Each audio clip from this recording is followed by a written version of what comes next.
ورحمة الله وبركاته. سلام دبدed warku waa inta la disiyay reer Ali Saahid magaalo guuna joogtaan oo magaalooyinka yaryar ma kala sameeyay ahayn waxa la idinka rabaa ina xuduudiina muujisaan kuna muujisaan codkiina codkana waxa ku codeyn kartaan idinkoo kaarka cod bixiya qaata marka sanaaduqda la tiriyo waxa iskuulka lagu helayaa ee manaafacaadka kale iyo arrimaha bulshada waxa u baahantii lagu helayaa waa tuule heblay mise ka codeeya tuule heblay mise qof baa ka codeeya haddii codkiinu yaraado waxtarka dawladnimada ka helaysana wuu yaraanaya markaas codkiinu u kordho doorasho walba waxa ka horeysa kaar qaadasho iyadoo xaq la siinayo dadkii qaan gaadhay ee doorashadii hore gelin iyadoo xaq la siinayo kii uu ka lumay iyagoo xaq la siinayo kii bariga aan qaadan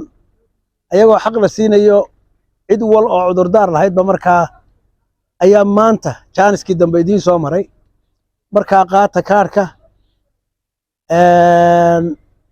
wuu wareegaya sanaaduqdu waa yaryihiin runtii waxaana loo yareeyay dadku waa kii isdiiwaan geliyey dadka duruufaha aanu sheegnay leh ayuunbaa loogu soo celiyey way u badantay ka qaan qaadhay iyo ku ka lumay ayaa loogu soo celiyay ama kaan qaadan markaa jaaniskaasu goordhow wuxuu wax ku tarayaa marka sanduuqa codayntu yimaado tuulooyinkuna xabaaluna way isu faanaan baa leedahay way isu faanayaan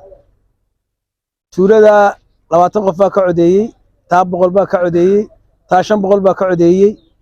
marka wixii la qaybinaya wax tarana waxa lagu qaybinayaa imsa ka codeeya magaalada Hebla Hargeysa u badan burca ku xigta meel Hebla kala ku xigta saasay magaalooyinku ku hormarayaan marka magaaladiina uu hiliya naftiina uu hiliya doorashaduna waxa weeye qofku inaan qofna lagu khasbin qofku doortay kursiga uu yimaado ee la isku raacay dictatornimadii iyo ana kursiga fadhiyay baa lagaga baxsanaya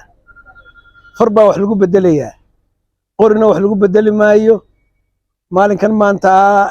farsamo kalena wax lagu bedeli maayo ninkii markaa kursiga fadhiya haddaad isleedahay mid kale oo dhaamaad haysaa waxaad wax ku bedelaysaa waa kaarka buuq iyo qayriyo waxba midna laguma bedelo markaa maanta ka tashada tabaabashaysta dadka wixii guryaha kaga timaadeen iyo miyigii iyo kuwa goordhow iman doona nin u waran wax gaar oo idinka rabaa ma jiro oo imika saaka leedin weydiinaya dan gaar oo leedin leeyeen ma jiro maadaama xukuumadii qarankii ka soconana imika uma soconno xisbi hebel u codeeya iyo xukuumadu codeeya iyo ka codeeya midna taas way iska iman campaign-ku waqtigeedu iman